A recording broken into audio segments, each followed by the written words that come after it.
1960માં વૈજ્ઞાનિક હેજ વાન ફોસ્ટરે એક ચોંકાવનારી આગાહી કરી હતી। તેમણે કહ્યું હતું કે 13 નવેમ્બર 2026ના રોજ ઝડપથી વધી રહેલી વસ્તીને કારણે પૃથ્વી પર માનવ સંસ્કૃતિનો અંત આવી શકે છે।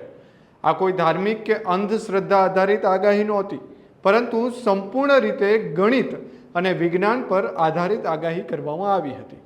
અમેરિકન ભૌતિકશાસ્ત્ર હેજ વાન ફોસ્ટરે પોતાની ટીમ સાથે આ અભ્યાસ કર્યો હતો અને તેને એક પ્રસિદ્ધ વૈજ્ઞાનિક જર્નલમાં પ્રકાશિત પણ કર્યો હતો। હવે શું આગાહી કરી હતી અને શા માટે અને કેવી રીતે શું થવાનું છે તેમને લઈને વાત કરવી છે વિશેષ। નમસ્કાર, હું મયુર, સ્વાગત છે આપનું સ્વરાજમાં।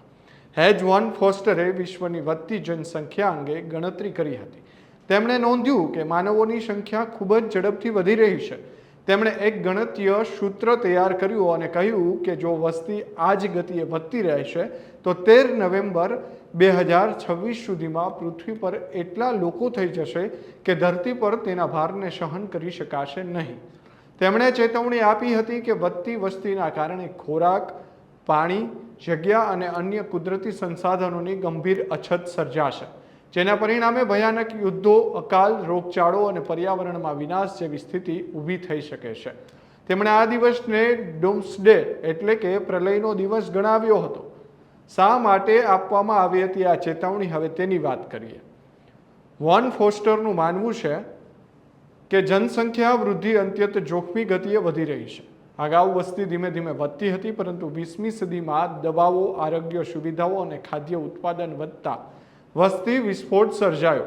તેમની ગણતરી મુજબ જો આ જ ગતિ યથાવત રહેશે તો એક દિવસ પૃથ્વીને કેરિંગ કેપેસિટી એટલે કે માનવોને સહન કરવાની ક્ષમતા સમાપ્ત થઈ જશે। એટલે કે પૃથ્વી પર જેટલા લોકો રહી શકે છે તેનાથી વધુ લોકો થઈ જશે અને પરિણામે સંશોધનની અછત થતાં મોટા પાયે વિનાશ સર્જાશે।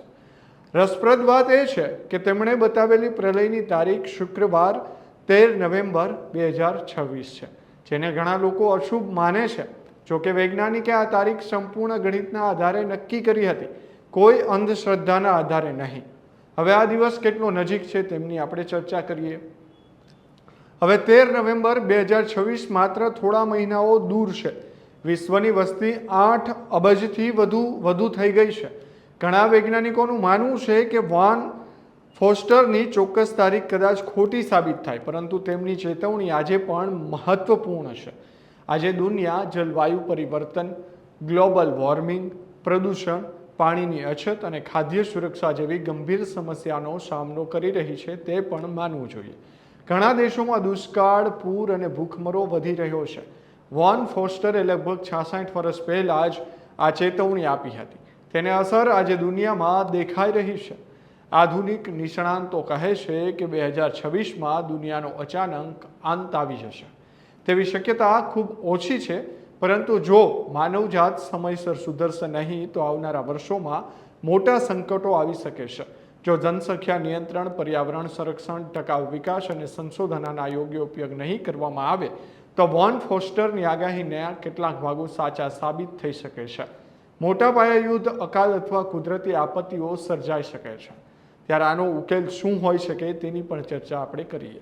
વોન ફોસ્ટરના સમયથી જ કેટલાક લોકોએ સૂચન આપ્યું હતું કે મોટા પરિવારો પર ટેક્સ લગાવવામાં આવે, પરિવાર નિયોજનને પ્રોત્સાહન આપવામાં આવે અને પર્યાવરણને બચાવવા માટે કડક પગલાં લેવા જોઈએ તેવું વોન ફોસ્ટર દ્વારા પણ કહેવામાં આવ્યું છે। ત્યારે આજે પણ વિશ્વભરમાં જે મુદ્દાઓ પર ચર્ચા થઈ રહી છે, સંયુક્ત રાષ્ટ્ર સંઘ અને અનેક દેશોમાં જલવાયુ પરિવર્તન રોકવા, હરિત ઉર્જા અપનાવવા અને વસ્તી સંતુલન જાળવવા માટે પ્રયત્ન કરી રહ્યા છે। 2026 વોન ફોસ્ટરની સચોટ આગાહીની તારીખ સાબિત થાય કે નહીં, પરંતુ આ માનવજાત માટે ચેતવણીરૂપ સમય જરૂર છે। આપણને પોતાની જીવનશૈલી અને આદતોમાં ફેરફાર લાવવો પડશે। વધુ બાળકો પેદા કરવું, કુદરતી સંસાધનનો અતિશય ઉપયોગ કરવો અને પ્રદૂષણ ફેલાવવા જેવી બાબતો ટાળવી પડશે।